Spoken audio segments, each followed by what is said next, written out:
Welcome to Histodemia. In this episode, we are looking at Rhoads Murphey's Ottoman Warfare, 1500–1700, a study of how Ottoman campaigns were planned, supplied, and carried out across the 16th and 17th centuries. Instead of treating war as a sequence of famous battles, Murphy follows the practical conditions that shaped each campaign: roads, rivers, weather, season, transport animals, finance, and the administrative arrangements that made movement possible. In this book, Murphy delves into the specific background themes of the warfare, such as logistics, technology, and motivation.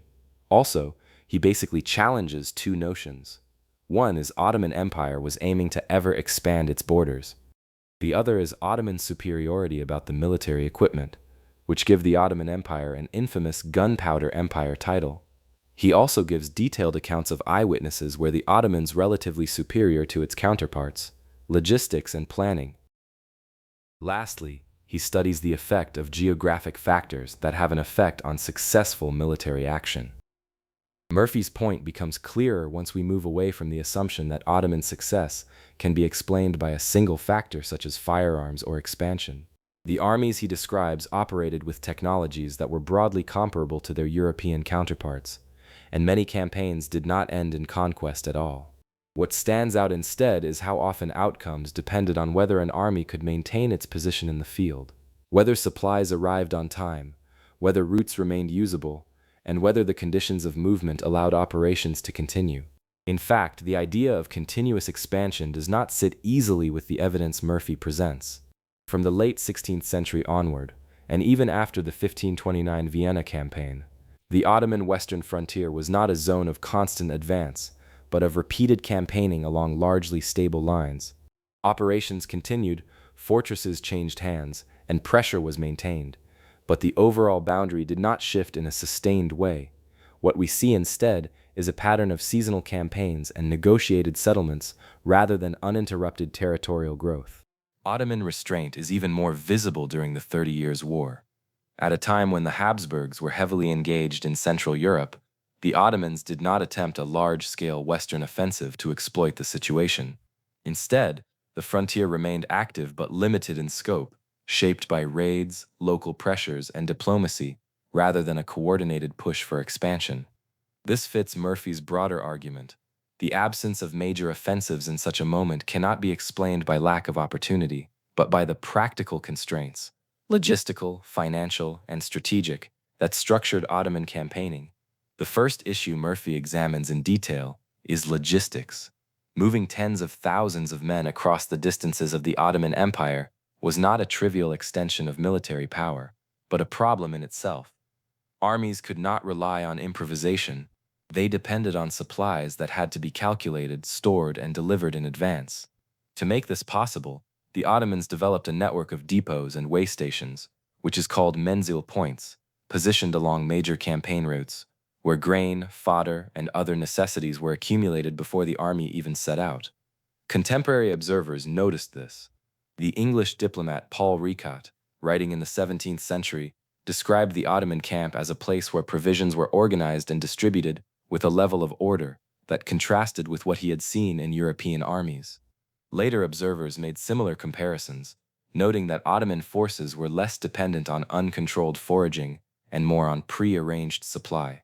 Murphy uses these accounts to support a broader point. In the 16th and 17th centuries, the Ottoman state was not uniquely powerful because of its weapons, but because it could sustain large armies in the field with a degree of administrative consistency that many of its European rivals only achieved later. Murphy draws attention to the fact that the Ottoman army did not move as a purely military body. It was accompanied by what he describes as an army market, a structured and organized economic unit that traveled with the campaign. This included not only the provision of food, but a range of services supplied by merchants and craftsmen operating within a regulated framework. In one documented case, dozens of different trades were represented, including barbers who, in addition to grooming, assisted with basic medical treatment.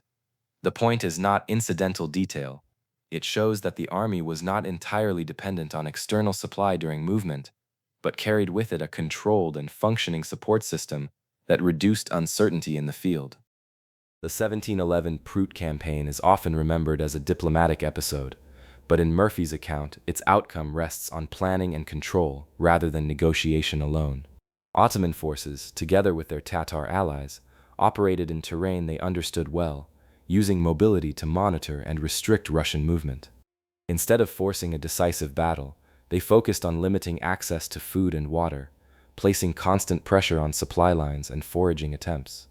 As conditions in the Russian camp deteriorated, the ability to remain in the field weakened. The result was not shaped by a single engagement, but by the combined effect of terrain awareness, coordinated movement, and the steady disruption of the enemy's logistical base. Seasonal timing was not a preference but a constraint in Ottoman campaigning. Operations were tied to the availability of pasture because mobility depended on animals that required constant fodder. This was noticed by European observers who remarked that Ottoman forces tended to appear as soon as grass began to grow in spring, a reflection not of habit but of necessity. Campaign calendars followed this logic, and attempts to operate outside it carried risks. The 1529 Vienna campaign illustrates the point. Adverse weather during the retreat turned roads into mud, slowed movement, and strained both transport and supply. A different kind of disruption appears in 1664 at Battle of St. Gothard, where sudden heavy rainfall caused the Raba River to swell, separating Ottoman units and contributing to a failed outcome in a campaign where they had initially been in a favorable position. At Battle of St. Gothard, the Ottoman army advanced into western Hungary under conditions that, at least initially, seemed favorable. The frontier had been active, Habsburg forces were divided, and Ottoman units moved toward the Raba River with the intention of crossing and continuing operations deeper into the region. At St. Gothard, however, the sequence of events did not follow expectations. An Ottoman advance force managed to cross the Raba while water levels were still manageable, but coordination with the main body proved difficult. During the night, heavy rainfall in the surrounding highlands caused the river to rise rapidly. By the following day, the crossing point had become unstable, and parts of the Ottoman force found themselves exposed on the western bank without reliable reinforcement. Habsburg troops under Raimondo Montecuculi took advantage of this situation, concentrating their attack on units that were already disordered by the crossing. The result was not a collapse caused by inferior numbers or technology, but a breakdown in timing and positioning under changing environmental conditions.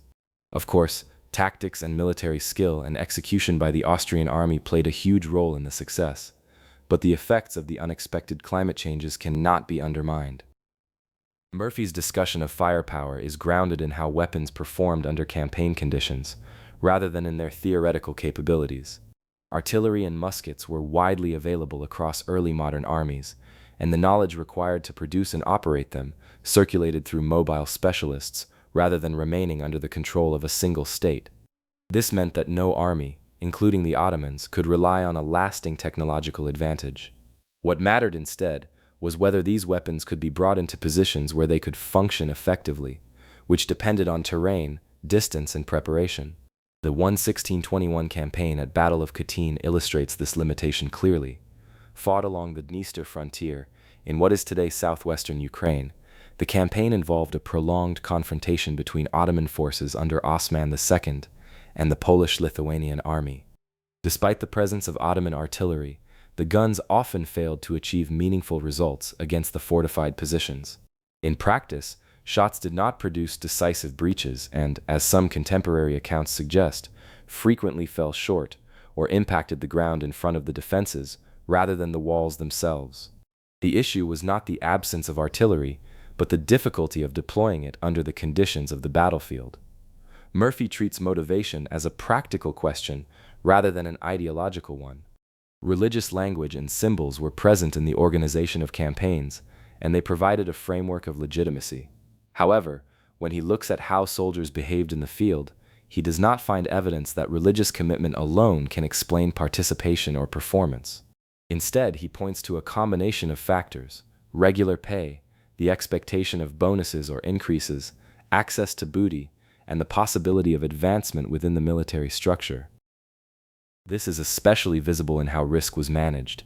Dangerous assignments, such as leading assaults during sieges or joining volunteer units tasked with high-casualty operations, were not filled through abstract appeals, but through concrete incentives. Promises of promotion, additional income, or land assignments were used to secure participation. At the same time, post-campaign procedures allowed soldiers to submit claims for reward, and these claims were processed in an organized manner. This indicates that motivation was structured and maintained through institutional mechanisms. Murphy's broader point is that Ottoman military behavior cannot be reduced to religious fanaticism. Religious discourse coexisted with material expectations and administrative practices. Soldiers responded to a system that combined belief, reward, discipline, and opportunity. Ignoring any one of these elements leads to an incomplete picture, but treating religion as the sole driver obscures how the army actually functioned in practice. In conclusion, what Murphy offers is not a new narrative of Ottoman victories or defeats, but a different way of approaching warfare itself. By shifting attention to preparation, movement, supply, and administration, he shows that campaigns were shaped long before armies met on the battlefield. Decisions about when to move, how to provision, and where to operate often determined what was possible and what was not. The book also places the Ottoman experience within a broader early modern context. Military technology, expertise, and methods were widely shared, and no single power held a lasting monopoly over them. What distinguishes the Ottoman case in Murphy's account is not the possession of superior weapons, but the ability, at least for certain periods, to organize and sustain large-scale operations with consistency. Perhaps the most useful takeaway is that many campaigns cannot be understood through battle alone. Outcomes frequently depended on whether an army could remain in the field under real conditions. When supply failed, when timing was misjudged, or when coordination broke down, even well-equipped forces lost their effectiveness. Murphy's work makes these constraints visible and places them at the center of analysis.